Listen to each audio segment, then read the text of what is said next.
Assam ki Barak Valley ki now sing Maruina Muk Kuigi Lakipu Assembly Constituency Sung Tangana Labor Assembly Constituency Singta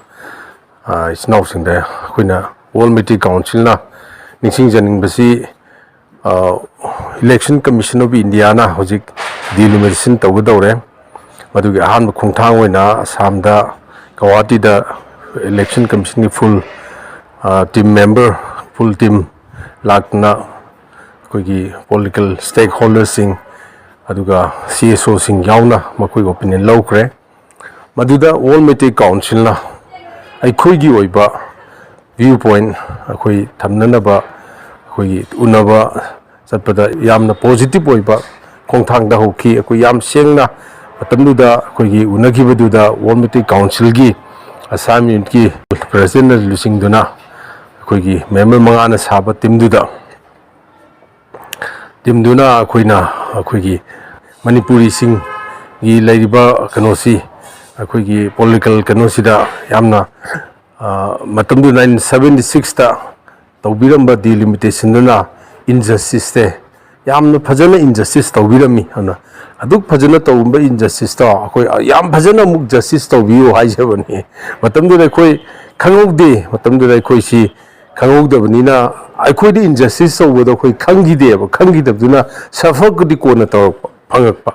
Adogasi de Koi Kange injustice Taume Akoida Akuibu Machem Chetong the Tugami Akui Kunbu Kokoi Kun Amaka Ojabo Kundu Kudamoina Machet Ani Home Tora Kaidoga Lakipu the Lejabo Kunze Lakipu the Lejabo Kunsi Machet Home Tora Kaidoga Machet Amana Tangnaba Sonaida Machet Aman Amada Smite Kaido Kajin Torga Akui Lejeriba Koji Pangal Sondanaba politically Akuibu deprived Taunaba Silambase Masia Koi Kangabin City Madu Tobiranu and election commission gi full team members in the Koi All Meetei Council na Haizaki Budu Makoi Pazana no Tauki Hadu process the Amali Hobudangari or the Aquina Hosi All Meetei Council na Maruina Barak Valley is now in Haizabase Masi Aikoigi Na Hojik Natraga Hamuna Laru do Wunico now or never ni Hanba Mamanga to 976 to Hiba Delimitation ni Hosi like 2023 ni yung sahi ang kaya mukim among the name lice Matang the come from Lakadu Kangan team Matamdo di may mani Aikoigi population si Kayam Satina Muhanda Gidi Kangmana Temot Aduna Hojik laying Hojik Sikakten Yakuna Fango chance ni Kudong Sabase Hojik Hayodraba Amukhanasu Laktabi I couldn't hide me Kudong Sabase Sahi Kay Matu Lakadona Kangmanati Aduna I could Machet Tona Kaidoga Kaktalaga I could Sonda Lamba Adumba politically Tauramba delimitation Matodo Mado Handaki Laiba delimitation the question talk you I could justice to view I could justice be you have to never on the message that Akogi Barak Valley Sinau Singa Wakal Tadabu Puning the Akogi Mipaiba Levigano Puning the Taza the Botogano Taza view is Hanu Taza Dico Adam Tazabana Hainabale Jinjaw home moved over Nano Jinjaw Ling many Tazabay Quite Tazabatan the Haidiba delimitation process say Masjid Tauriba Election Commission of India Haibidi Maduna Election Commission Indiana Taudu process sida fully autonomous ni Kanagumba political party intana Kanago political leader Mase Kutinjan Beadeba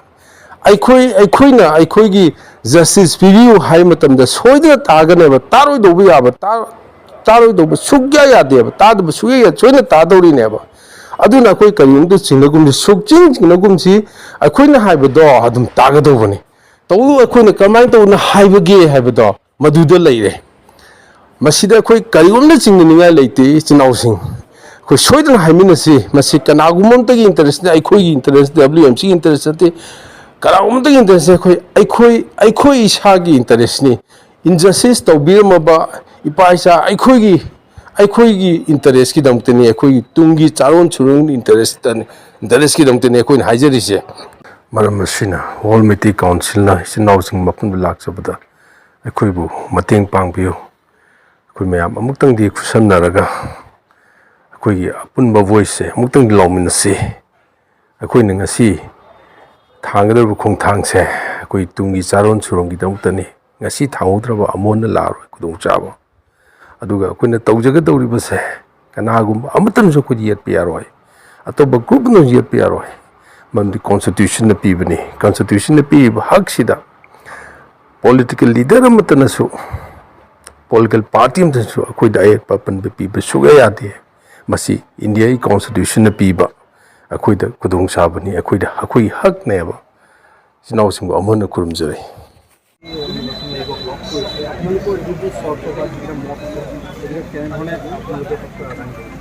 হয় প্ৰথমতে মই introduction দিব বিচাৰিছোঁ আমি world মিটেই council তাৰে মই অসম ইউনিটৰ সভাপতি আৰু মোৰ লগত আৰু আমাৰ বিষয়া অৰ্গেনাইজেশ্যনৰ বিষয়াবোৰ আছে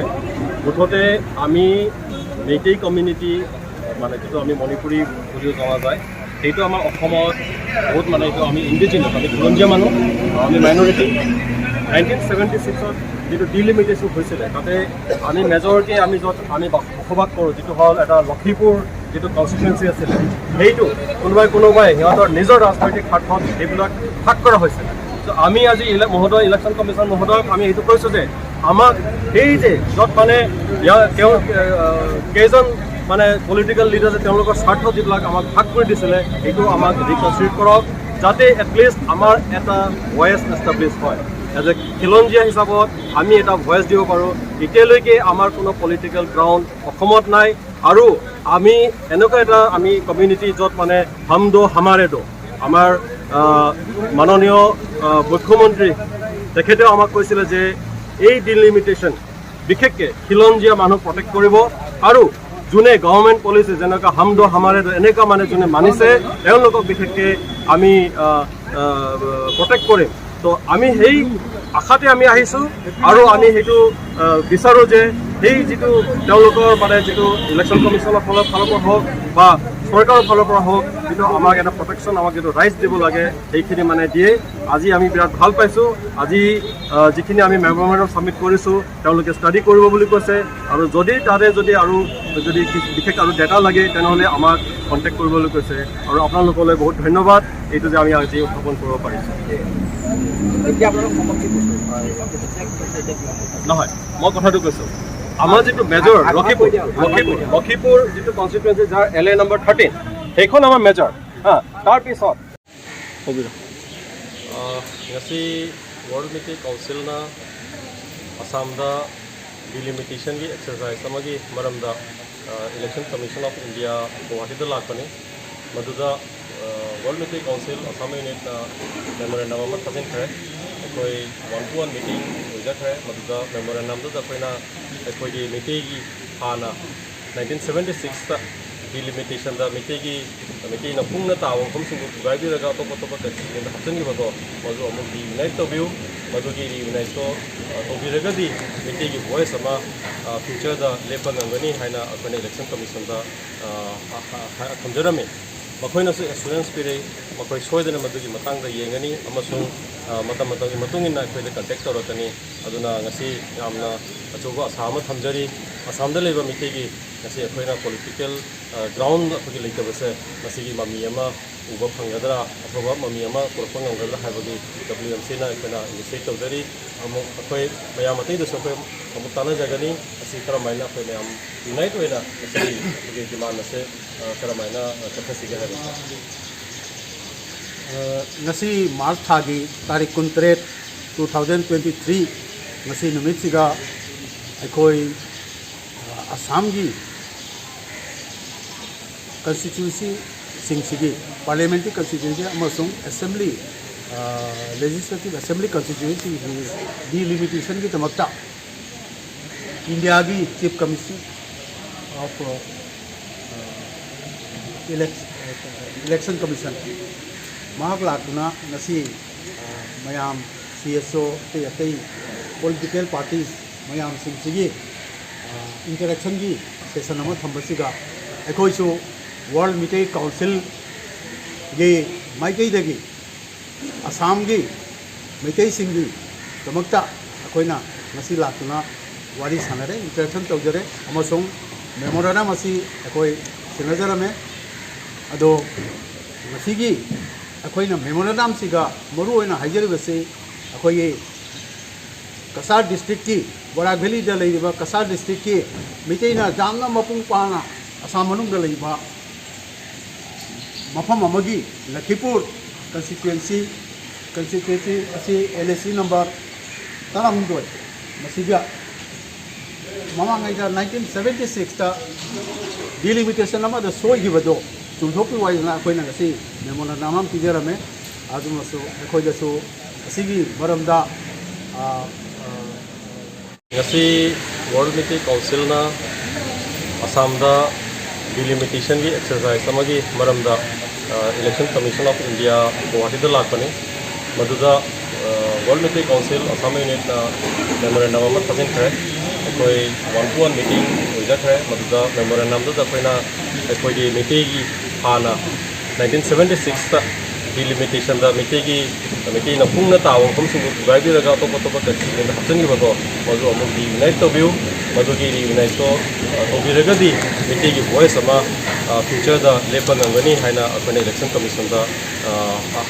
thamjarame makoina su assurance pire makoi soidana madu gi matang da yengani amasung matam gi matungina akoi da contact torotani aduna ngasi yamna achuba asama thamjari Assam da leba Meetei gi ngasi akoina political ground apagi leitabase ngasi gi mami ama uba phangadra athoba mami ama korpang ngamgadra haibagi WMC na akoina initiate tawjari amo akoi mayam atei da sokoi amu tana jagani asi karamaina akoi mayam unite oina ngasi gi demand ase karamaina chakhasi ga haibase ngasi March thagi tarik 23 2023 ngasi numit siga akoi Assam gi constituency singsigi parliamentary constituency amasung assembly legislative assembly constituency delimitation gi tamakta India gi chief commission of election commission mahak lakuna ngasi mayam CSO te political parties mayam singsigi interaction gi session ama thambasiga akoi su World Meetei Council ge Meetei dagi Assam gi Meetei singi tamakta akoina ngasi lakuna wari sanare interaction tawjare amasung memorandum asi akoi sinajarame ado masigi akoina memorandum siga maru oina hajaribase akoi Kasar district ki Borak Valley da leiba Kasar district ki Meetei na jamna mapung pana Assam manung da leiba mafam amagi Lakhipur constituency asi LSC number taramdoi masiga mama ngai da 1976 ta delimitation ama da soi gibado chumthopi wai na koina ngasi memorandum am tijarame